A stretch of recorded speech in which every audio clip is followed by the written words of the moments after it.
Ouais, Terev Tov, Parashat Vaera. Pas se tromper. On a le Chumash en plus devant. Alors, Parashat Vaera, il y a la Parasha, elle a beaucoup d'informations et on va essayer de parler d'un sujet intéressant à travers deux choses. La première, la Torah nous dit qu'il y a 10 Kalvachomer. Asara Kalvachomer. Dans la Torah, on sait qu'il y a 13 façons d'apprendre la Torah. Et une des façons qu'on peut apprendre la Torah, c'est ce qu'on appelle les a fortiori.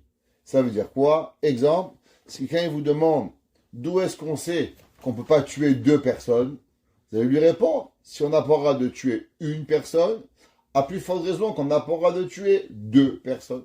Maintenant, d'où est-ce qu'on sait que on apprend la Torah avec des kalvachomer? D'où est-ce qu'on sait qu'on peut réfléchir comme ça dans notre tête et de dire, si telle chose elle est interdite, à plus forte raison telle autre chose. Ça s'appelle un kal va chomer. Kal, ça veut dire léger. Chomer, ça veut dire grave. Et on dit, si déjà la Torah elle a interdit le léger, à plus forte raison, dans la chose grave, la Torah elle a interdit. D'où est-ce qu'on sait qu'on n'a pas le droit, on peut apprendre ce genre d'interdit? La réponse à ça, elle se trouve dans la paracha de cette semaine. On sait que Akadosh Baruch Hu, il a demandé à Moshe Rabbeinu de devoir parler à Paro et de laisser sortir le peuple juif, sortir d'Égypte. On sait que à la fin de la semaine dernière, c'est marqué que Hachem, il a dit à Moshe, il va parler au Béné Israël. Et la Torah nous dit un verset, qu'au moment où Moshe il vient voir les Béné Israël, il leur dit, vous allez voir, vous allez sortir d'Égypte. Vaïdaber Moshe ken el Béné Israël. Et Moshe parle au peuple juif et leur raconte qu'est-ce qui va arriver. Vous allez sortir, vous inquiétez pas. Le passage qui dit Velo Shamu el Moshe. Ils n'ont rien écouté. Pourquoi? Mikot roi chome avoda kasha. Le peuple juif était tellement en train de travailler que le peuple juif ne pouvait pas écouter ce que Moshe Rabbeinu disait. Ok? Alors, Hachem revient à Moshe et il va parler à Paro et va leur dire de libérer le peuple juif. Et là, Moshe Rabbeinu dit Vaïdaber Moshe lifne Hachem. Et Moshe parle à Hachem et il dit En Bene Israël lo shamu elai. Tu sais, le peuple juif, des enfants d'Hachem, les enfants de Avraham, Yitzhak, Yaakov, ils n'ont pas écouté ce que j'ai dit. Ve'er yishmaini Paro. Alors comment Paro, il va m'écouter? Alors Moshe, il dit, voici un kalvachomer. Que quoi? Si déjà que les Béné Israël, je leur ai parlé, ils ne m'écoutent pas, à plus forte raison que Paro va pas m'écouter. De là, on apprend qu'une des 13 façons que la Torah, elle s'apprend, c'est à travers le kalvachomer. Il y a énormément de questions sur ce kalvachomer. Pourquoi il y a énormément de questions sur ce kalvachomer? Parce qu'en vérité, pourquoi les Béné Israël n'ont pas écouté à Moshe? Parce qu'ils travaillaient. Ils sont en train de se faire fouetter. Et un gars qui raconte des histoires de l'arrivée dans une belle terre avec des palmiers. Mais ça va pas ou quoi? Chaque seconde qu'on arrête, on se prend une claque sur la tête. Alors ils ne pouvaient pas écouter parce qu'ils étaient punis. Mais Paro, il buvait du thé à la Shiva, il prenait une maria. Pourquoi il n'a pas écouté Moshe Rabbeinu? Quel est le kalvachomer? Les Béné Israël, ils ne pouvaient pas écouter parce qu'ils travaillaient. La Torah dit Velo shamu el Moshe mikot seruach ve'avoda kasha. Ça veut dire qu'il y avait une raison pourquoi ils n'ont pas écouté. Paro n'avait pas la même raison. Donc si Paro n'avait pas la même raison, alors pourquoi c'est un kalvachomer ce que Moshe Rabbeinu leur a dit? De plus, qu'est-ce que ça veut dire? La Torah nous dit, la semaine dernière, que Moshe Rabbeinu, Akadosh Baruch Hu, il dit, va parler au peuple juif, va les faire sortir. Et qu'est-ce que Moshe Rabbeinu, il dit à Hachem? Va ani aral sefataim. Je ne peux pas parler. Je suis dans l'incapacité de parler. Alors, s'il te plaît, je ne peux pas y aller. Qu'est-ce qu'il lui dit Hachem à Moshe? T'inquiète pas, Moshe Rabbeinu. Toi, tu vas parler et Aaron, il va traduire pour toi. Je ne comprends pas. Toi, créateur du ciel, c'est toi qui guéris tout le monde. C'était ça le problème. Tu cliques du doigt, clac, et tu guéris Moshe Rabbeinu. Qu'est-ce que ça veut dire que Moshe Rabbeinu, il dit à Hachem, je peux pas parler parce que j'ai une langue qui est épaisse, je suis en difficulté de parler, alors je ne peux pas aller voir Paro. Et Dieu, qu'est-ce qu'il lui dit? Ouais, t'as raison, Moshe Rabbeinu. Tu sais quoi? On va dire à Aaron qui parle. Mais guéris-moi, c'est plus simple. Pourquoi Hachem, il n'a pas juste guéri Moshe Rabbeinu? Et on va voir qu'à la fin de la vie de Moshe Rabbeinu, Moshe Rabbeinu va oui guérir.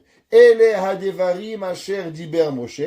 Le Midrash nous dit, comment c'est possible que Moshe Rabbeinu, il va tellement parler tout le Sefer Devarim, mais Moshe Rabbeinu il a dit, ve'ani aratz fataim, je suis lourd de paroles, j'arrive pas à parler. Nous dit le Midrash qu'Hachem a guéri Moshe. Ah, tu as guéri Moshe? Alors pourquoi tu l'as pas guéri en Égypte? C'était plus facile, non? Qu'à chaque fois que tu voulais envoyer Moshe Rabbeinu, tu dois envoyer Moshe, tu dois envoyer Aaron, tu dois créer tout un scénario, guéris Moshe Rabbeinu, et basta, on arrête et on finit l'histoire ici, et ça va aller. Alors, c'est quoi ce que le Passouk nous apprend? Il y a une autre question. On sait que dans la semaine dernière, Hachem, il dit à Moshe Rabbeinu, tu vas aller chez les Ékénim, tu vas aller chez les sages d'Israël, et quand tu vas aller chez les sages d'Israël, tu vas leur dire le message. Quel message? Le message comme quoi c'est Akadosh Baruch Hu qui t'a envoyé. Quel était le message? Le message, il s'appelait Pakod Yifkod Elohim Etrem. On sait que Yosef Hatzadik, avant de mourir, il a amené tout Israël. Et il dit voilà, un jour il va venir un homme qui va s'appeler Mashiach, il va s'appeler le sauveteur d'Israël. Et là, il va vous dire une phrase. Quelle phrase? Pakod Yifkod Elohim Etrem, que Hachem il va vous libérer. Le jour où il va vous dire ce message, ça veut dire que c'est Mashiach. En bon français, le secret de Polichinelle. Tout le monde sait. Alors c'est quoi le secret? Si tout le monde connaît qu'est-ce qu'il faut dire pour devenir Mashiach, alors automatiquement, c'est pas possible que ce soit un secret. C'est comme il y a un jour un homme, il est arrivé, il a dit je suis le Mashiach. Il y a un gars qui dit tu peux pas être le Mashiach.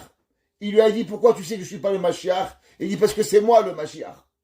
Alors en un mot, on peut pas arriver. C'est quoi ce secret? C'est quoi que Hachem il dit à Moshe? Amène-moi tous les Ékénim, et tu vas dire Pakod, Yifkod, Elohim, Etrem, et les béné Israël, ils vont te croire. Tout le monde se pose cette question. Mais à quoi ça sert de dire le secret que tout le monde connaît? Une des explications est ramenée dans le Ben Ishraï. Dit le Ben Ishraï, et l'explication, elle va répondre aux deux questions. Dit le Ben Ishraï, nous savons que Moshe Rabbeinu s'était brûlé la bouche. Quand un homme il a la bouche brûlée, c'est quoi les mots qui lui sont difficiles à dire? Le bet et le p. Prenez par exemple les musulmans. Demandez-leur de dire le p, ils sont pas capables. En Israël, c'est la blague. Si on veut demander, savoir si le chauffeur de taxi, il est juif ou musulman, on lui dit Pepsi. Alors si il sait dire Pepsi, c'est un juif. Mais si c'est un musulman, il dit Bepsi. Il sait pas. Le B et le B, ils n'arrivent pas. Les Arabes, ils disent pas la police, ils disent la police. Ouais, c'est comme ça. Ils savent pas dire le P. C'est pas une blague, c'est une réalité. C'est une difficulté de pouvoir parler. Ils disent la police, ils disent pas la police. Demandez à nos grands-mères, avec le respect qu'on avait sur eux, comment ils appelaient ça? Goumizer boulis. Ouais, ils pouvaient pas, ils n'arrivaient pas à dire. Alors, une des choses que Moshe Rabbeinu n'arrivait pas à dire, c'était le P. Moshe Rabbeinu ne pouvait pas dire le P. Et quand il devait dire le P, qu'est-ce qu'il disait? Il disait le B. Alors, quand Moshe Rabbeinu, il a amené tous les Chachamim devant, et il leur a dit, Pakod, Yifkod, Elohim Etrem. Dit le Ben Ishraï, que généralement, quand Moshe Rabbeinu y parlait, il n'arrivait pas à prononcer le P. Et qu'est-ce qu'il disait? Il disait le B. Alors il devait dire normalement, Bagod, Yifgod. Parce que le P était impossible à dire.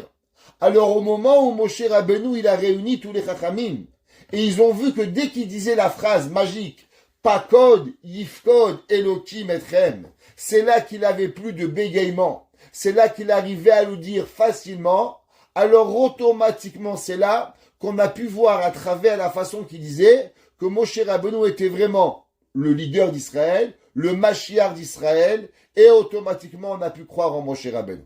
À l'inverse que si Hachem avait guéri Moshe Rabbeinu, alors automatiquement, il n'y aurait pas eu de preuve que Moshe c'est Moshe. Parce que Moshe l'aurait dit, pas code Yifkod Elohim, et ouais, mais c'est pas un secret. Tout le monde connaît ce secret. Donc si tout le monde connaît le secret, comment on va savoir que c'est toi et c'est pas moi?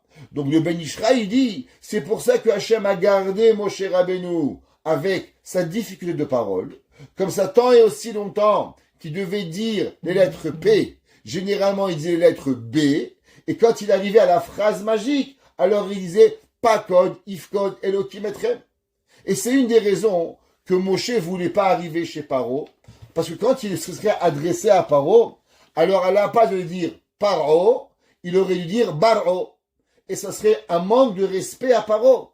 Alors Moshe a dit, mais je ne peux pas m'adresser, dire bonjour monsieur Baro. À peine je vais lui dire bonjour monsieur Baro, il va me couper ma tête. Qu'est-ce que c'est ça? Manque de respect au roi, même pas être capable de pouvoir dire son nom correctement. C'est pour ça que Moshe, Hachem a dit à Moshe, toi tu vas te parler, et Aaron va traduire de façon à ce que lui connaisse les difficultés, et il va savoir comment arriver à comprendre ce que tu dis. Maintenant, ça c'est l'explication du pshat. Ce soir, avec votre permission, on va apprendre un Hatam Sofer avec des ktvei du Harizal pour comprendre Behemet, c'était quoi le code de Moshe Rabbeinu, de Pakod, Ifkod, Elokim Etrem, et qu'est-ce que Moshe Rabbeinu devait dire à Am Israël. Alors, dans la Torah, c'est marqué, dans la paracha de cette semaine, quelque chose de très intéressant. Dans le Perek Vav, Pasuk Kafret, Pasuk 28. La Torah nous dit comme ça, Vaï Beyom Diber Hashem el Moshe, au moment où Moshe Rabbeinu, pardon, excusez-moi, prends le Pasuk, Vaï Beyom Diber Hashem el Moshe Be'eretz Mitzrayim, et ce fut au moment où Moshe, il a parlé en Eretz Mitzrayim, Vaïdaber Hashem el Moshe.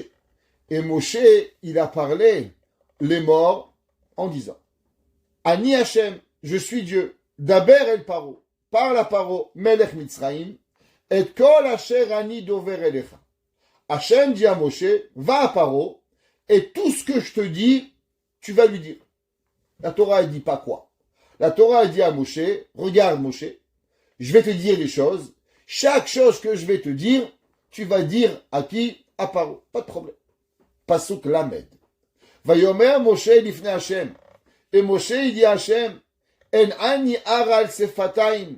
Et moi, j'ai une langue épaisse. Ve'ech yishma elai Paro. Et comment Paro va m'écouter? Vayomer Hashem el Moshe. Et Hashem, il dit à Moshe, Re'en et aticha Elohim le Pharaon. Je t'ai donné un maître devant Paro. Ve'aharon achicha yei leviacha. Et Aaron, ton frère, sera ton prophète. Ata tedaber et kol asher atzaveka. Toi, tu vas dire tout ce que je t'ai ordonné. Ve'aharon achicha. Et Aaron, ton frère, yedaber el Paro. Il va parler à Paro. Veshilach el Bene Israël me'arzo. Et il va envoyer les Bene Israël de l'Égypte. Alors, intéressant, c'est que Hachem dit à Moshe Rabbeinu, tu sais quoi? Toi, tu diras ce que je te dis. Et Aaron parlera à Paro, et il lui dira de renvoyer les Bene Israël. Je comprends pas. Aaron ne dit pas les mêmes mots que Moshe Rabbeinu. Qu'est-ce que ça veut dire? Hachem dit à Moshe, regarde, toi, tu vas répéter ce que je te dis. Mais Aaron va dire à Paro de laisser les Béné Israël sortir. A priori, ça allait comme si qu'il y a deux différents dibourim, deux différentes paroles qui arrivent ici. Nous enseigne le Khatam Sofer. Khatam Sofer, il dit la chose suivante, une leçon de vie incroyable. Et il dit, Ve'arshov ani behegdem.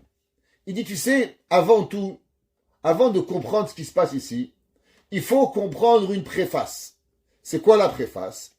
Ki kol haTorah shemotav shel HaKadosh Baruch Hu. On a déjà parlé de ça souvent, qu'en vérité la Torah, comme on a vu hier, Hashem Malach Geout Lavash, c'est quoi Geout Lavash? Goel Shabbat. Ça veut dire que les lettres de la Torah, elles sont transférables, elles sont modifiables. Chaque mot de la Torah, il représente en vérité un nom de HaKadosh Baruch Hu. Veine be'omdam nifne Paro. Et tu sais, au moment où j'étais devant Paro, la asot kol haniflot agdolot ha'elu. Tous les miracles, changement de la nature totale, Dam, Tzfardeh, Akini, Marov, Dever, Shechin, Barad, Chosher, Makan Bechorot, tous ces makot qui vont arriver. Ayat Sarir Shiyazkir Moshe Rabbeinu, Alav Shalom, Bekdusha betara, otam shemot ayotzi me otam hamilot beatzma.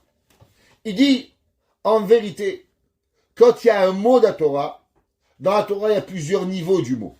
Il y a le mot tel qu'il est par rapport à nous, que nous on le comprend dans le pshat, mais en vérité, chaque mot, il peut être lu différemment, et ce mot, il veut dire un nom de Dieu. Et il dit pour que la parole, elle se transforme comme Akadosh Baruch Hu, il veut qu'elle se transforme, il fallait pas seulement dire à Moshe, Shalach et Am Israël, envoie mon peuple.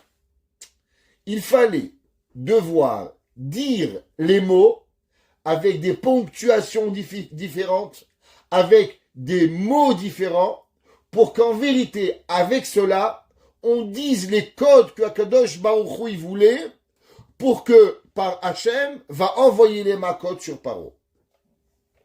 Kegon, metevod veshilar bene Israël me'arzo, yoshim shemot ploni ou ploni. Au moment où Moshe, il disait shalach, envoie, alors dans le mot shalach, veshilar, qu'est-ce qu'il y avait? Il y a des codes de nom d'Akadosh Baruch Hu. Et ces codes-là étaient connus seulement par qui?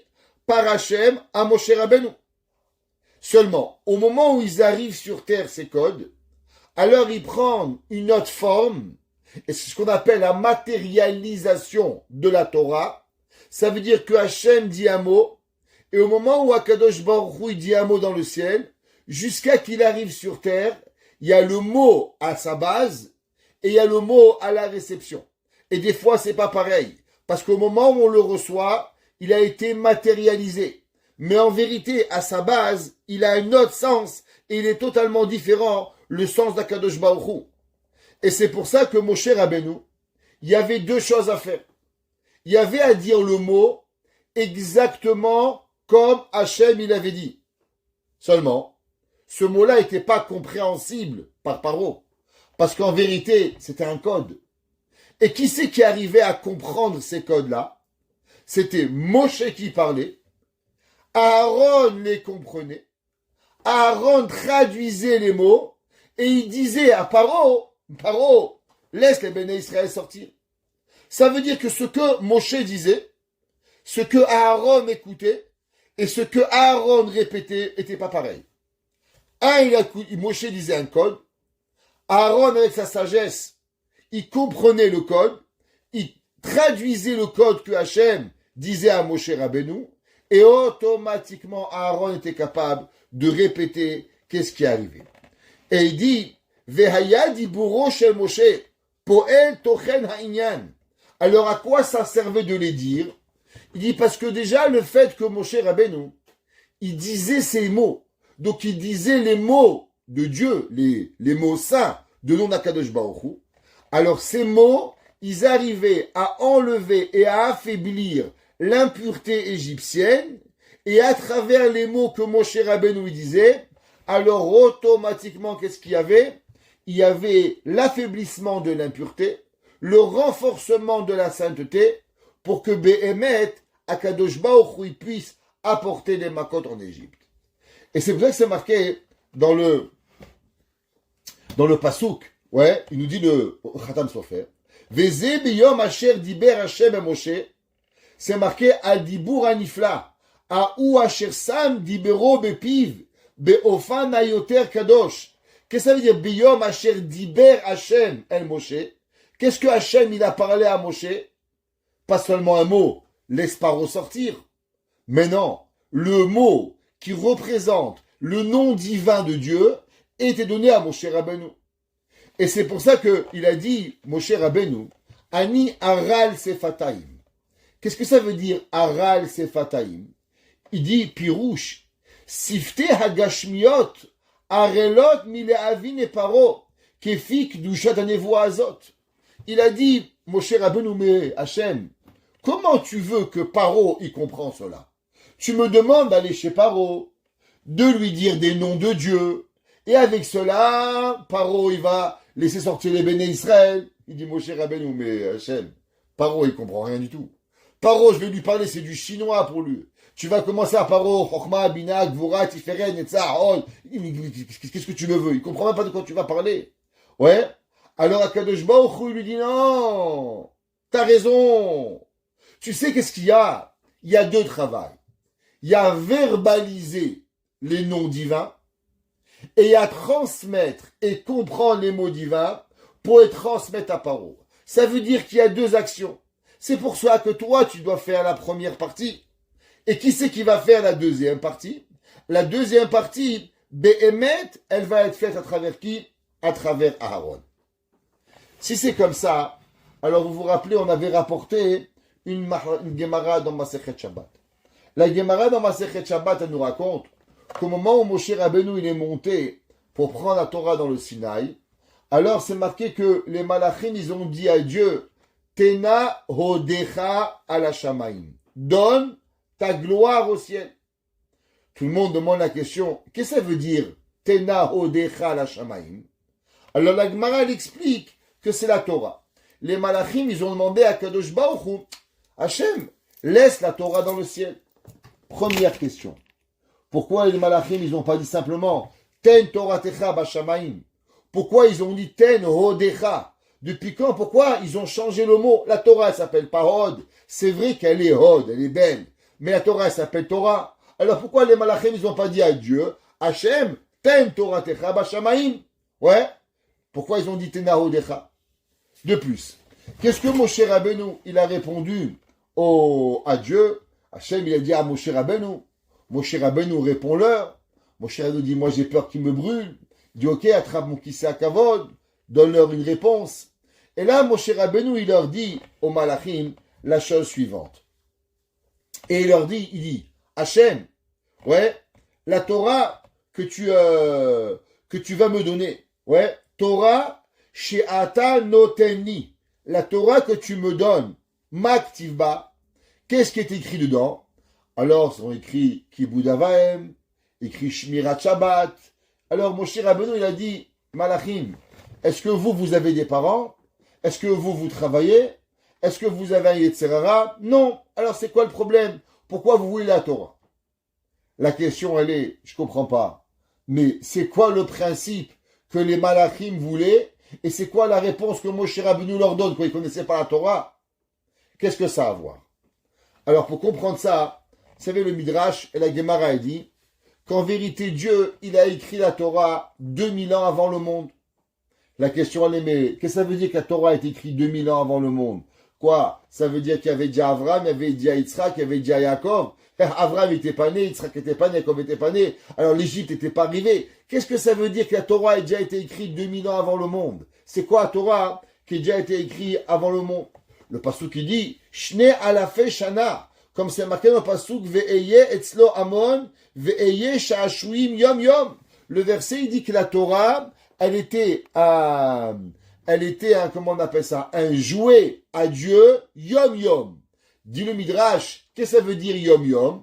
On sait que chez Dieu, combien ça vaut un jour? C'est marqué ki elev shanim be'enecha, ki yom etmol ki yavor. 1000 ans chez nous, c'est un jour chez Dieu. Donc du fait que c'est écrit que en vérité, Akadosh Baruch Hu, il jouait avec la Torah 2 jours. Dit le Midrash, c'est quoi 2 jours? 2 jours, ça veut dire 2000 ans. Alors, qu'est-ce que ça veut dire que la Torah a été créée dans le monde 2000 ans avant? Mais 2000 ans, ça veut rien dire. Il n'y avait pas de monde. Il n'y avait pas Abraham, pas Yitzhak, pas Yaakov, pas d'Égypte, pas de Torah, pas de parents, pas rien. Alors, c'est quoi la Torah? Qu'est-ce que ça représente, la Torah, 2000 ans avant la création du monde? Le Ramban Nachmanide, dans la préface de son livre sur la Torah, sur les Chamisha Chomshei Torah, il dit qu'on sait que Deha Oraita Kula Shema Dekut Shabrichu. Il dit le Ramban, sache qu'en vérité, chaque mot de la Torah, c'est un nom d'Akadosh Baruch Hu. Par exemple, prenons juste le premier mot de la Torah, Bereshit. C'est quoi Bereshit? Bereshit représente Rabbi Shimon Bar Yochai. Il a un livre complet de environ 2000 pages pour expliquer seulement le premier mot de la Torah, Bereshit. Pourquoi? Parce que dans le premier mot, toute la Torah est dedans. Le Ramban, il dit que chaque mot de la Torah, en vérité, il a un nom d'Hachem et il représente 2 choses. le mot, la traduction du mot, et aussi la profondeur, mais aussi en lui-même, il a un nom d'Akadosh Baruch Hu qui est arrivé. C'est pour ça que les Malachim, quand ils ont dit Hachem, on veut la Torah. Quelle Torah? Ils ont dit on veut la Torah que tu avais créée il y a 2000 ans. Ce que tu as créé, tous ces noms divins que tu avais créés il y a 2000 ans avant la création du monde, tu vois que tu l'as créé avant qu'il n'existait rien du tout. Donc la Torah, elle a une certaine force et un certain pouvoir, même s'il n'y a rien dans le monde. Alors, Tenahodecha, c'est quoi le Hod? C'est quoi la gloire? La gloire, c'est ce qu'on appelle les noms divins. Ça veut dire que les Malachim, ils ont dit à Moshe Rabbeinu, Hachem, donne-nous la Torah.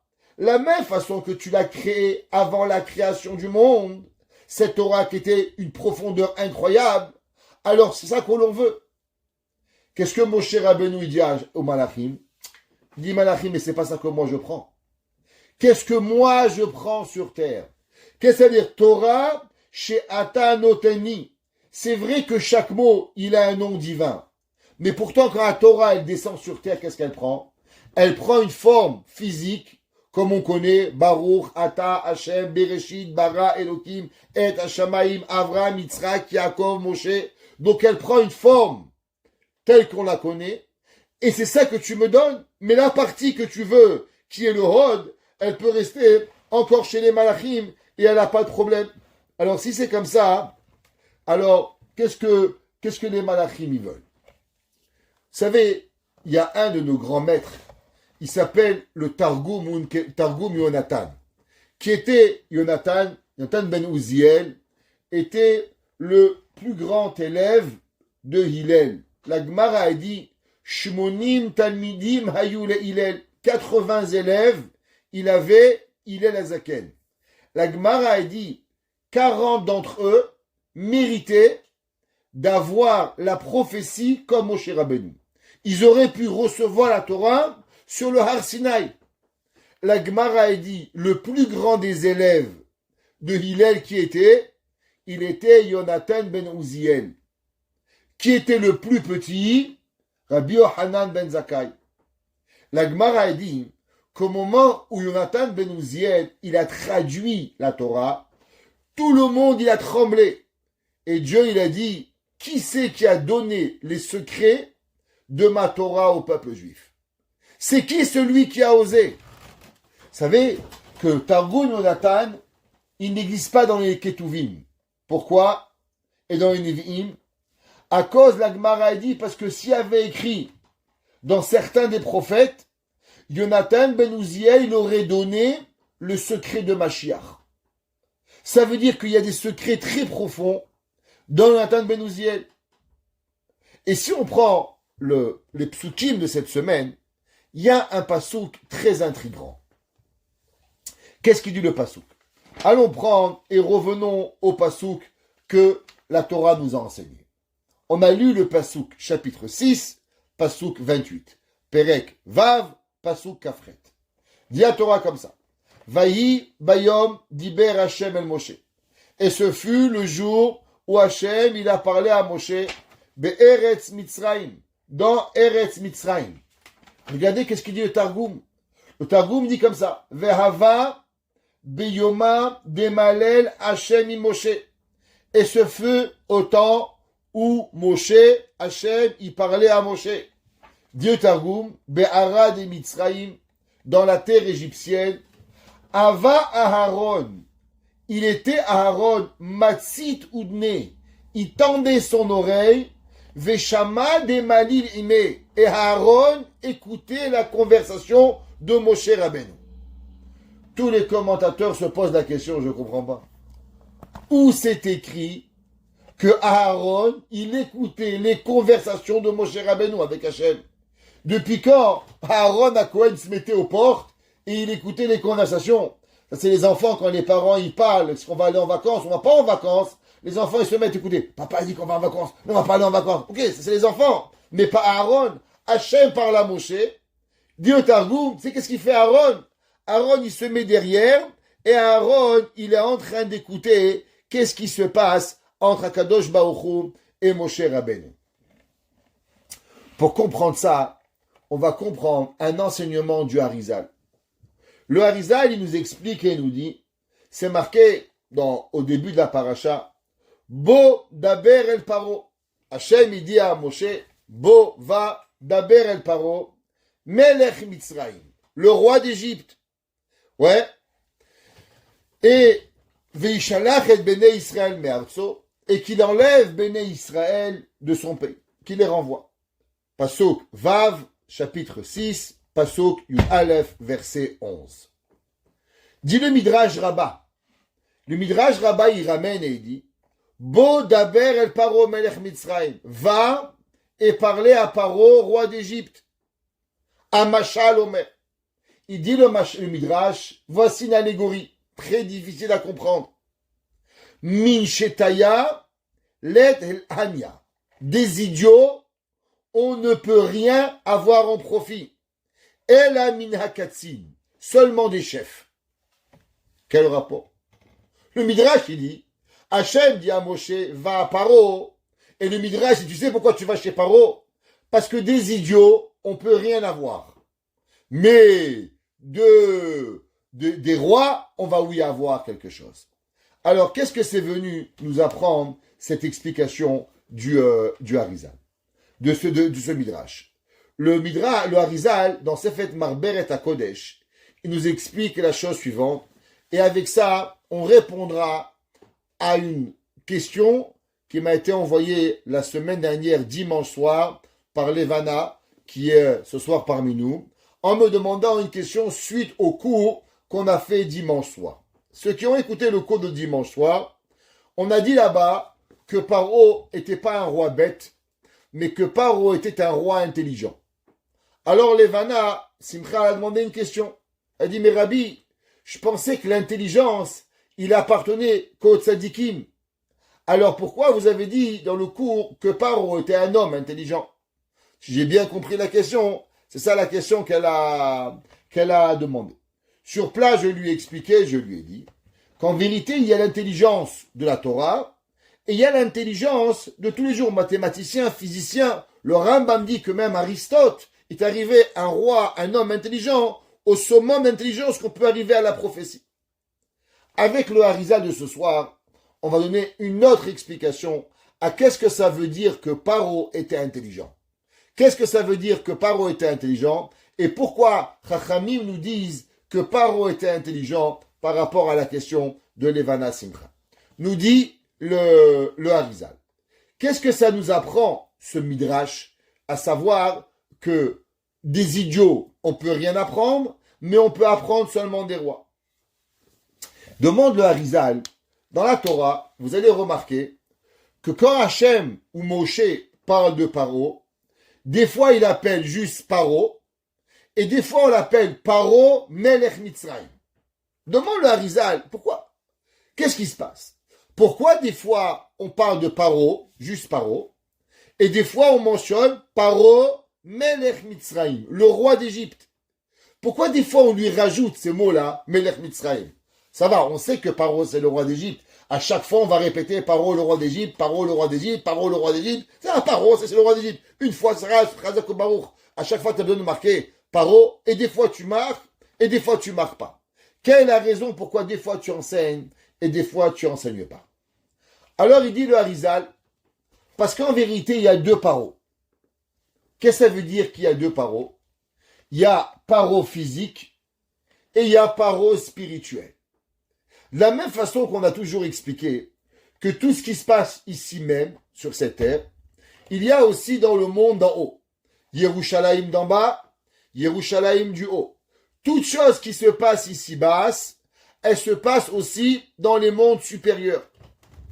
Alors je vous avais déjà raconté l'histoire du grand-père de mon rave, qui s'appelait le Rav Schenker, qui était en Eretz Israël, était un très grand Mekoubal. Et durant la Deuxième Guerre mondiale, en 1943, il y avait, marchez-moi, le général Rommel, je ne sais pas si je vous ai raconté l'histoire, qui est arrivé à Alexandrie. Et au moment où il est arrivé à Alexandrie, le général Rommel, il a dit, rien ne peut m'empêcher demain de marcher sur Israël. Les Juifs qui étaient en Israël avaient excessivement peur et on dit qu'il y avait déjà même le moufti de Jérusalem avait rencontré Hitler et il y a même des photos avec Rommel ensemble où le moufti de Jérusalem avait dit que dès qu'ils rentraient en Israël, ils allaient massacrer tous les Juifs. Le jour où Rommel est arrivé à Alexandrie, tout Israël est rentré en ébullition. Jeûne, prière, tfila, tout le monde priait. Il y avait un rave, qui s'appelait le Rav Shenker. Le Rav Shenker était en Eretz Israël connu pour sa piété et pour sa sainteté. Et tous les soirs, qu'est-ce qu'il faisait? Il coupait le Teilim en 7 et il faisait le Teilim avec les Hakafot, comme on fait à Hoshana Rabbah. Et tous les soirs, Chatzot, le vœu de la nuit, il priait et il fait son Teilim. Ce soir-là, le Rav Shenker s'est endormi. Au moment où il s'est endormi, il s'est fait réveiller par Eliyahu Hanavi. Eliyahu Hanavi est venu le voir et il lui a dit, regarde, on a une mission très particulière à faire. Il faut aller prier sur le tombeau de David Amelech. Il lui a dit pourquoi? Il dit parce qu'en vérité, les guerres physiques ne se battent pas dans ce bas monde. Ici, dans ce bas monde, il n'y a pas de guerre. C'est seulement du duplicata de la véritable guerre qui se passe dans le ciel. Si on a envie de gagner la guerre contre Rommel, les humains sont dans l'incapacité de pouvoir gagner la guerre. Il faut qu'on va prier chez David Amelech et que David Amelech, il va combattre le Tsar, le prince de l'Allemagne, et quand David Amelech gagnera le Tsar de l'Allemagne, alors l'Allemagne va tomber. Il a dit pour ça, il faut que tu vas me chercher 9 autres rabbins qui lui ont donné une liste bien précise. Et à l'époque, on ne savait pas où était la tombe de David Amelech. Et ce soir-là, Eliyahu Hanavi va prendre ces 10 rabbins, va leur faire montrer où était la tombe de David Amelech précisément, et ils vont prier toute la nuit. Et au petit matin, David Amelech va venir chez Eliyahu Hanavi et il va lui dire, j'ai gagné la guerre. Eliyahu Hanavi revient chez les 10 rabbins et il leur dit, ne vous inquiétez pas, Rommel ne rentre pas en Israël, Rommel a perdu la guerre. Les 10 rabbins ont écrit l'histoire, ont contresigné l'histoire et elle est dans les livres de Chevra Kadisha à Yerushalayim. Le lendemain, par une façon complètement miraculeuse, Rommel perd la guerre contre les Anglais, la bataille, et depuis ce jour-là, Hitler commence à perdre toutes les batailles jusqu'à la défaite en 1945 où il va perdre total la bataille. Ça veut dire que quoi? Qu'en vérité, dans ce bas monde, tout ce qui se passe, c'est pas véritablement ici qu'il faut faire. Où est-ce qu'on doit se battre? On doit se battre dans les mondes supérieurs.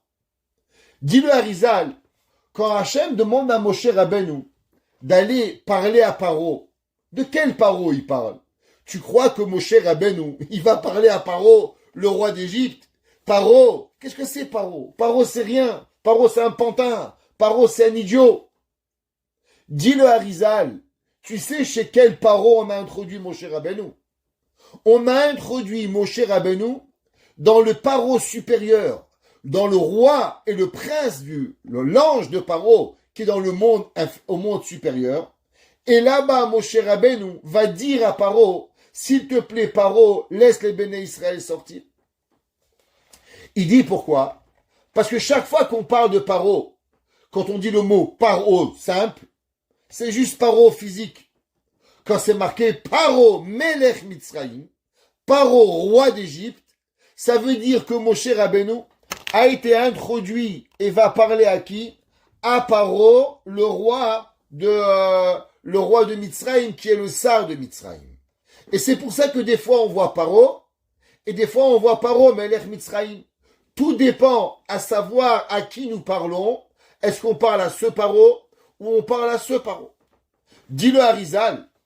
C'est pour ça que des fois on va voir que Paro, il est un peu traité comme un idiot, et des fois, il va être traité comme un intelligent. Pourquoi? Parce que quand on parle de Paro physique, alors Paro physique, c'est un bête, c'est un goy, c'est quelqu'un qui n'avait pas de chorma, de prophétie, comme ce qu'il avait Moshe Rabbeinu. Alors par rapport à Moshe Rabbeinu, il n'avait rien. Mais quand on parle du Loharizal, du Paro, qui représente le prince et le sar de l'Égypte, qui est un ange, alors lui, Béhémet, c'est un chacham. Béhémet, il est intelligent. Donc le Harizal, il dit, quand on parle d'intelligent ou de bête, il faut savoir de qui on parle. Est-ce qu'on parle du paro physique ou on parle du paro spirituel, du prince dans le ciel qui représente l'Égypte? Et ce qu'il dit, le Harizal, pour pouvoir faire référence à ce que elle a dit, Levana Simcha, et dit pourquoi Béhémet, on ne pouvait pas dire comme j'ai dit au début, comme les Mefarshim disent que Béhémet Paro était un roi intelligent. Il dit, à cause que on sait que Paro était très nerveux. Paro va s'énerver. Et il dit, et du fait que Paro va s'énerver, alors le passouk est écrit dans Kohelet, Ve'akaved ko'ez besod, ki ka'az beche kesilim yanouach. Il dit parce que Paro, qu'est-ce qu'il était? Nerveux. Et du fait que Paro était nerveux, alors Paro devait être un homme bête. On voit que Paro, d'où est-ce qu'on sait qu'il s'est énervé, Paro? Parce qu'à la fin, il va vouloir frapper Moshe Rabbeinu. Il va dire, le jour où tu vas me revoir, je vais te tuer. Un homme intelligent, il parle pas comme ça. Il dit le Harizal, tu vois que Paro était un homme qui avait énormément d'émotions. Les gens émotionnels sont pas des gens rationnels. Les gens rationnels sont à l'inverse des gens émotionnels. Donc du fait que Paro était très émotionnel, dit le Harizal, c'est pour ça que Paro n'était pas rationnel. Donc d'un côté Paro, il pouvait pas être intelligent. Alors pourquoi des fois on l'appelle Paro l'intelligent? Comme j'ai expliqué au cours de la semaine dernière. Dit le Harizal parce qu'il y a deux Paro. Il y a le Paro matériel et il y a le Paro spirituel. Et à qui Moshe Rabbeinu il s'adressait? Eh ben Moshe Rabbeinu il s'adressait à qui? Pas seulement au Paro matériel, mais même au Paro spirituel. Et c'est pour ça que comme Moshe Rabbeinu il parlait, qu'est-ce que Moshe Rabbeinu il parlait? Moshe Rabbeinu quand il parlait à Paro, en vérité il parlait pas seulement à Paro physique, il arrivait à parler au Paro d'en haut. Et c'est pour ça qu'il parlait pas le même langage que vous et moi on parle. Shalach et ami veyavduni, envoie mon peuple. Ça c'est du Paro physique. Qui c'est qui disait ces mots? Ça c'était Aaron qui écoutait Moshe Rabbeinu et qui comprenait ce que Moshe Rabbeinu disait et alors il retransmettait à Paro, au Paro physique, qu'est-ce que Akadosh Baruch, qu'est-ce que Moshe disait véritablement au Paro spirituel. Donc dis-le Harizal, tu sais qu'est-ce que ça veut dire que Aaron il écoutait aux portes? C'est pas qu'il écoutait aux portes, c'est qu'il devait tendre l'oreille pour pouvoir comprendre et traduire en langage physique les codes divins que Moshe Rabbeinu donnait au Paro spirituel. Et c'est pour ça que le Midrash il dit, qu'est-ce que Aaron il faisait? Aaron il écoutait aux portes. Et c'est pour ça que Hachem il dit à Moshe Rabbeinu, tu crois que je vais t'envoyer chez Paro physique, mais des ânes, on n'apprend rien. Si on veut arriver à quelque chose, chez qui on doit aller? On doit aller à la source. On doit se remettre à la source pour pouvoir arriver à ce que tu as besoin. Parce que des ânes, tu obtiendras rien du tout. Et c'est ça, tout ce que Hachem dit à Moshe Rabbeinu, que tu vas devoir aller arriver. C'est marqué dans le Midrash dans Tanchuma, dans la paracha de Haazinu, dans la paracha de Béchalach, ouais, dans 2 semaines, Parashat Vaïra, Bo Béchalach, Be'et Hashem, Shabbat Shira. C'est marqué dans le pasuk Sous Verochevo, Rama Bayam. Le cheval et le cavalier, tu as élevé dans la mer. Qu'est-ce que ça veut dire? Sous Verochevo, Rama Bayam. Vous vous rappelez, l'année dernière, on avait expliqué dans Parashat Béchalach, c'est quoi Sous, le cheval, Verochevo et son cavalier, tu as élevé dans la mer. Le Midrash dans Tanchuma, il dit, qu'est-ce que Hachem il a noyé dans la mer? vous savez qu'est-ce qu'il a noyé? Pas paro physique, mais le paro spirituel. Ça veut dire qu'au moment où Hachem, il a tué l'Égypte, pourquoi l'Égypte ne s'est jamais relevée? L'Égypte ne s'est jamais relevée après la tannée qu'elle a reçue, à cause qu'en vérité, le prince d'Égypte a été noyé. Sous verochem orama bayam. Et c'est pour ça que Akadosh Baruch Hu, il dit le Midrash, vechen atmotze. Écoutez, qu'est-ce qu'il dit le Midrash? Incroyable. Il dit à la fin des temps, vous savez où elle va se passer la guerre? Parce qu'il dit le Midrash, est-ce que tu crois que tu fais la guerre aux Arabes avec des bombes? Parce que tu peux en tuer 1000, mais c'est comme des cafards. T'en tues 1000, il en sort 10 000. C'est intuable. Ils ne peuvent pas être tués. Alors comment on arrive à gagner la guerre? Dit le Midrash, le peuple juif n'a jamais gagné de guerre avec des bombes. C'est pas comme ça qu'on gagne la guerre. J'ai pas dit qu'il faut pas faire les bombes, c'est pas ça que j'ai dit. Mais je parle de gagner la guerre. Comment on gagne la guerre, dit le Midrash? Vechen atamotse, she'en akadosh baruchu nifra min haumot. Il dit le Midrash dans Tanchuma, dans Parashat Beshalach. Comment Akadosh Baruch Hu, il va faire payer les nations du monde, les Atid Lavo, Ad Shenifra Nisareem Techila. Il dit, si nous voulons gagner la guerre, le Midrash, on doit prier pour que Dieu, il fasse la guerre contre les princes des nations, et quand les princes des nations dans le ciel vont tomber, alors c'est là que leurs soldats ici-bas sur terre, ils vont tomber. Comme c'est marqué dans le passage dans Yeshaya, Ve'aya bayamahu, et il sera ce jour-là, Yifkod Hashem al Tseva Amarom. Alors ce jour-là, Kadosh Baruch Hu, il gagnera la guerre, dit le verset, dans les cieux, Bamarom ve'al malche ha'adama ala adama. Les versets Yeshaya, il dit, regarde Dieu, il va d'abord faire la guerre dans les cieux, et après il fera la guerre ici-bas sur terre. Dis-le à Rizal, qu'est-ce que ça veut dire? Il dit, c'est simple. Parce qu'il faut savoir que la matérialité de la guerre, elle est seulement le miroir de ce qui se passe dans le ciel. Pourquoi on peut pas juste faire de la guerre? Parce que chez nous, ça ne marche pas comme ça. Pour pouvoir gagner un pays, pour pouvoir combattre quelque chose, c'est les mitzvot, c'est la avoda. On ne peut gagner seulement et uniquement quand le prince d'en haut, il va venir et il va perdre. C'est marqué dans les Sfarim Akidoshim, on l'avait déjà dit une fois. Pourquoi l'Égypte?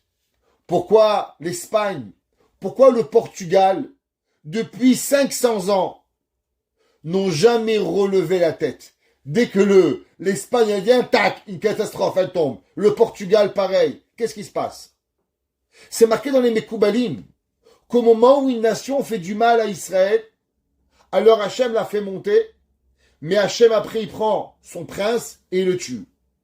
L'Espagne a perdu son prince, le Portugal a perdu son prince, et c'est pour ça que ces nations ne sont jamais relevées, jamais. Jamais elles se relèveront. C'est pour ça que la guerre, elle passe par où? Passe par Hachem d'abord, par les princes supérieurs, pour arriver après, dans les princes inférieurs, de pouvoir y arriver. Et c'est ça toute la guerre qui est arrivée. Le Imre Kodesh, il explique et il dit, qu'est-ce que ça veut dire que Moshe Rabbeinu, il a dit, Lo ish devarim anochi, je suis pas un homme de parole, gam itmol, gam shilshom. Moshe Rabbeinu, il a dit, mais moi je sais pas parler depuis hier, depuis avant-hier, qu'est-ce que tu veux? Il traduit le Targum, Unkelus. Maintenant vous savez qu'il y a deux Targums. Il y a le Targum Unkelus, Agé qui était un converti, et qui va être le neveu de l'empereur romain, et qui va devenir un grand chacham, et va avoir Targum Yonatan. Le Targum Onkelus, il dit, qu'est-ce que ça veut dire que Moshe Rabbeinu, il dit, mais moi j'ai jamais été un parleur depuis hier et depuis avant-hier. Écoutez, qu'est-ce qu'il dit le Targum? Il dit le Targum, Are Yakir, il est cher, Memalel, mes mots, Ve'amik Lishan, et profond sont mon langage. Qu'est-ce que ça veut dire? Qu'est-ce que ça veut dire que, dit le Targum, tu sais pourquoi je ne peux pas parler à Moshe Rabbeinu, à Paro? Parce que mon langage, et d'une profondeur incroyable. Il dit, écoutez, qu'est-ce qu'il dit, le Imre Kodesh. Il dit, voici qu'est-ce que Moshe Rabbeinu a dit à Hashem. Amar Moshe Rabbeinu lifna Kadosh Baruch Hu. Il a dit, Moshe Rabbeinu à Dieu, Ech efshar she'ani adaber lifne Paro. À moi, tu m'envoies devant Paro. Haracha, mécréant, tamé, impur, de toutes les impuretés d'Égypte. Allô, n'est-ce pas?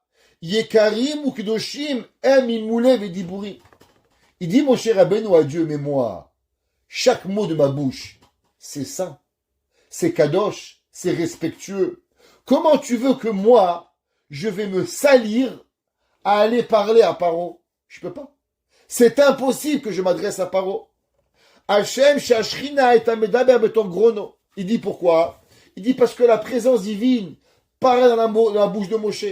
Il dit comment une bouche que Dieu parle dedans, la même bouche, elle peut aller et parler à Paro. C'est impossible.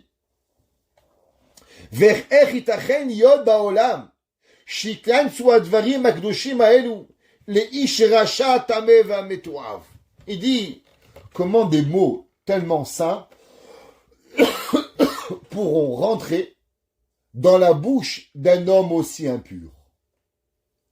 Alken, Asa Shemit Barach, il dit c'est pour ça qu'en vérité, Moshe ne s'est jamais adressé à Paro. À qui Moshe y parlait? Moshe parlait. Qui c'est qui s'adressait à Paro? À Aaron. La bouche de Moshe Rabbeinu était trop pure, même pour juste avoir une conversation avec Paro. C'est marqué dans le Imre Yosef, ce même concept, et il dit la chose suivante. Qu'est-ce que ça veut dire que Moshe Rabbeinu, il a dit, comment c'est possible que les Béné Israël, ils m'ont pas écouté, et comment Paro, il va m'écouter? On m'a dit le Kalvachom, on m'a demandé au début, mais je comprends pas. Paro, il travaillait pas. Alors si Paro, il travaillait pas, pourquoi il pourrait pas écouter les Béné Israël? Il dit le Imre Yosef, mais de quoi tu parles? Moshe Rabbeinu, à qui il parle? Moshe Rabbeinu s'adresse au peuple juif. C'est quoi le peuple juif? Le peuple juif, c'est un homme qui a une âme, une kdusha, une sainteté, une tahara, une pureté. Donc il y a une connexion. Prenez les Havdil, deux mathématiciens, ils se comprennent. Prenez deux médecins, ils se comprennent. Prenez deux filles du séminaire, elles se comprennent. Prenez deux bachou yeshiva, ils se comprennent. Prends une fille du séminaire et une fille d'université. Elles n'ont rien à voir, c'est un chat et un chien, ça marche pas. Ils n'ont rien à se dire. Prends un rabbin et prends un curé, ils ne peuvent pas se parler, ça marche pas, c'est imparlable. Alors il dit, Moshe Rabbeinu, je comprends pas. Si déjà quand moi je parle, les Béné Israël, leur neshama, elle n'arrive pas à s'écouter, elle n'arrive pas à s'allumer avec mes mots. Alors, Ishmaeli Paro, comment Paro, qui a même pas une âme, Paro qui est le symbole de l'impureté, va m'écouter. Moi, mon cher Rabbeinu, toute ma vie c'est Torah, toute ma vie c'est Kedusha, toute ma vie c'est pureté. Et j'arrive pas à connecter avec un homme qui a une âme. Parce que les Béné Israël, malheureusement, sont rentrés dans 49 degrés d'impureté, mais encore ils avaient une âme à la base. Et malgré cela, j'arrive pas à leur faire comprendre ce que je veux. Alors, Ishmaeli Paro, comment Paro va m'écouter? À cause que malheureusement, Paro, il a un cœur qui est tellement mauvais. Et on sait que, comme on a expliqué hier, du le Imre Yosef, la chose suivante. Il dit, Etza ayedoua, al-yede sheidaber musar eshoresh nishmatam, asher en la klipa achizabam. Il dit, vous savez, comment on arrive à toucher l'âme de chaque juif? En vérité, chaque fois qu'on fait un péché, notre âme, elle, malheureusement, elle se couvre et elle met par-dessus une clipa. Elle devient encore plus difficile à pouvoir écouter la Torah. Ça veut dire que c'est comme Barminan, quelqu'un, il devient sourd. Alors, plus il écoute des bêtises, et plus ses oreilles, elles n'entendent plus.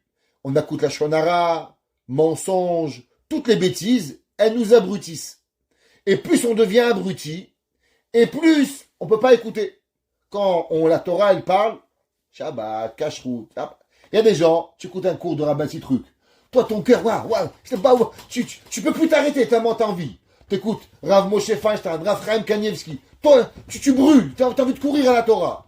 Et le gars, le noir, il conduit la voiture. Ah, il est bien le rabbin, il parle bien.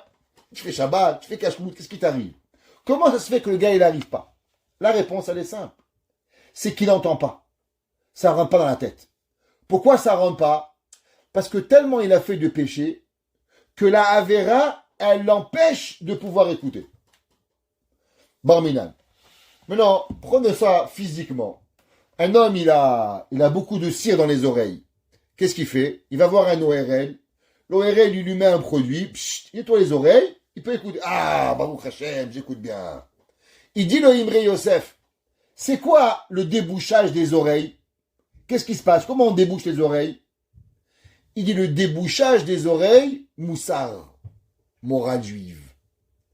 Mesilat Yesharim, Chovot Alevavot, Sharet Teshuva. Quand l'homme, il écoute la morale, et doucement, faut s'améliorer, faut devenir bien. Alors c'est le débouchage des oreilles pour devenir une bonne personne. Et Yacher en aklipa achiza. Vous savez qu'est-ce que le Yetzer Hara ne peut pas toucher? Incroyable ce qu'il dit.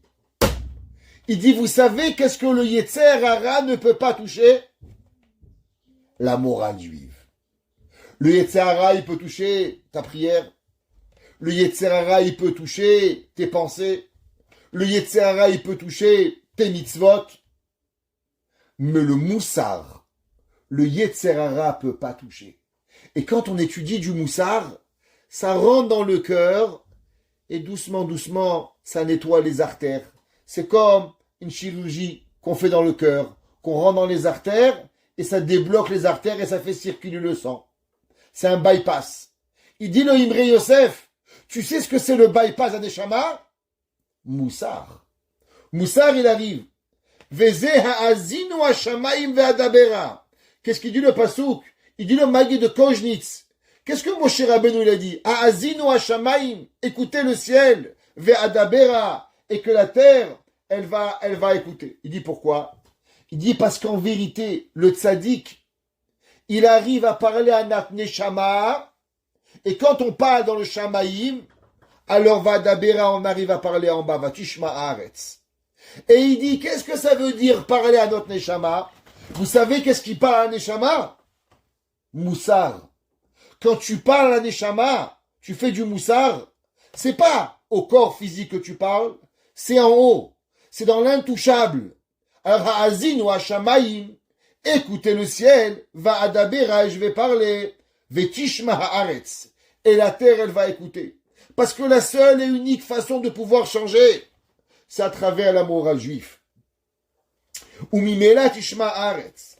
Et il dit, c'est ça que Moshe Rabbeinu il a dit. Si déjà je suis arrivé et je parle au Béné Israël, je leur fais du moussar, Shabbat, Kashrut, Tfila.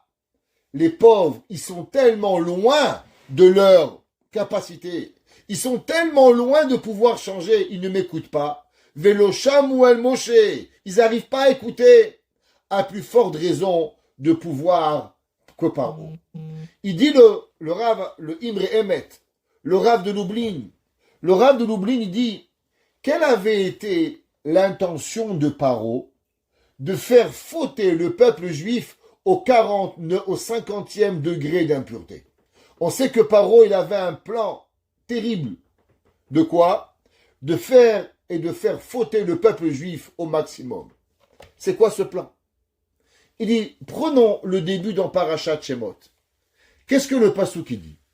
Paro, et pourquoi la semaine dernière j'ai dit que Paro était un homme intelligent? Parce que Paro était loin d'être bête et méchant, mais pas bête. Qu'est-ce qu'il dit le Passouk? Hava nitra kemalo. Venons et devenons intelligents. Penirbe. Qu'est-ce que ça veut dire? Il dit le Rav de Lublin. Vous savez qu'est-ce que Paro il a dit? Paro il a dit à Kadosh Baruch Hu, on le connaît. Dès que les béné Israël, ils font des mitzvot, automatiquement, Akadosh Baruch Hu, il les écoute. Alors, la seule et unique façon de faire que même si on va venir leur parler de Torah, ils vont plus écouter, c'est quand on va les rendre, on va les faire fauter au plus bas possible, de façon qu'à la fin, même quand on leur parlera de quelque chose, ils vont pas arriver. Et c'est pour ça que Béhémet, on y était presque. C'est marqué que même quand Moshe Rabbeinu, il leur a parlé, qu'est-ce qu'il a dit, Moshe Rabbeinu? Velo Shamuel Moshe. Vous imaginez, Moshe Rabbeinu, je vous parle pas du petit rabbin de New York, ou de Montréal, ou de Paris. Je vous parle de Moshe Rabbeinu, que les anges, ils avaient peur de lui, et il venait parler au peuple juif de la Torah, et les juifs ne pouvaient pas écouter. Comment c'était possible? C'est que l'emprise du péché était tellement grand qu'on n'arrivait plus à entendre. Et c'est ça, a dit le Rav de Lublin, la chorma que Paro il a vue. Ava nitrakemalo. Viens, on va devenir intelligent. On va leur empêcher la possibilité de changer. Le pire, c'est pas de fauter. Le pire, c'est que l'homme, il a plus de réveil. Vous savez, c'est quoi le plus grand danger? C'est quand l'homme, il a plus quelque chose qui va le ramener à la surface, le ramener à la raison. Paro, il voulait nous faire fauter à un tel point que même malheureusement, si on arrive à parler à notre Neshama, alors automatiquement on n'y arrive pas. C'est là que Akadosh Baruch Hu dit à Moshe Rabbeinu, ça n'existe pas. Tu as parlé à Moshe, au Bnei Israël, ils t'ont pas écouté, c'est vrai. Mais viens maintenant, on va aller parler à grand Paro. Viens, on va aller parler, Vaidaber Hashem et Moshe vel Aaron, Vayitzavem el Bnei Israël. Qu'est-ce que ça veut dire? Il dit le Rav de Lublin, il dit le Kodesh Magid. Ah, tu crois qu'il y a la Neshama ici-bas, mais il y a l'autre partie de la Neshama. Que là-bas, même si l'homme en bas sur terre, il a fauté la plus grande des péchés, mais sa Neshama en haut, elle arrive à encore écouter un peu de moussard. Elle arrive encore à écouter un peu de morale. Et cette morale-là, elle va transformer l'homme. De la même façon que Paro d'en haut et le Paro d'en bas, ils sont un miroir. Pareil, des fois, nous, on ne peut pas nous parler ici. On a tellement fait de bêtises qu'on n'écoute plus rien. Pour qu'on change, qu'est-ce qu'il faut? Il faut parler à notre Neshama du haut. Et un jour, on avait donné dans un chiour que, au nom du Mirtav Me'eliaou, c'est ça qu'on appelle Zechut Avot. C'est quoi Zechut Avot? C'est que dans le ciel, il y a quelqu'un qui arrive à parler à notre Neshama supérieur, et automatiquement, la Neshama supérieure, elle arrive à pouvoir nous donner. Et c'est ça que Béhémet, Moshe Rabbeinu. Qu'est-ce que ça veut dire que Moshe Rabbeinu, il a dit le secret? Pas kod ifkod Elokim etrem. Vous savez, chez nous, malheureusement, le peuple juif, dès qu'il y a un qui arrive et dit quelque chose, tout le monde dit, ben moi aussi, et moi aussi, je suis rabbin, mon père, mon grand-père, tout le monde il est rabbin. Tout le monde il les connaît bien, comme il a dit le petit rabbin Bogos ou grand rabbin Bogos. Tous pareils, ok? Mais vous savez qu'est-ce qui s'est passé? Les béné Israël, ils étaient dans le 49e degré d'impureté. Et normalement, quand on leur parlait de morale, ils n'arrivaient pas à écouter. Qu'est-ce qu'il a dit Hachem à Moshe? Amène tous les béné Israël. Tu sais comment tu vas faire pour leur prouver que tu es Mashiach? Mashiach de l'époque. Et maître, à la fin du temps, ça sera aussi Mashiach. Mais le délivreur d'Israël, c'est parce qu'au moment où tu vas leur parler, tu vas voir qu'ils vont arriver à écouter. Ce que Amram faisait, ils n'écoutaient pas. Ce que Aaron faisait, ils n'écoutaient pas. Ce que les Lévi'im faisaient, ils n'écoutaient pas. Alors pourquoi toi, Moshe, vont t'écouter?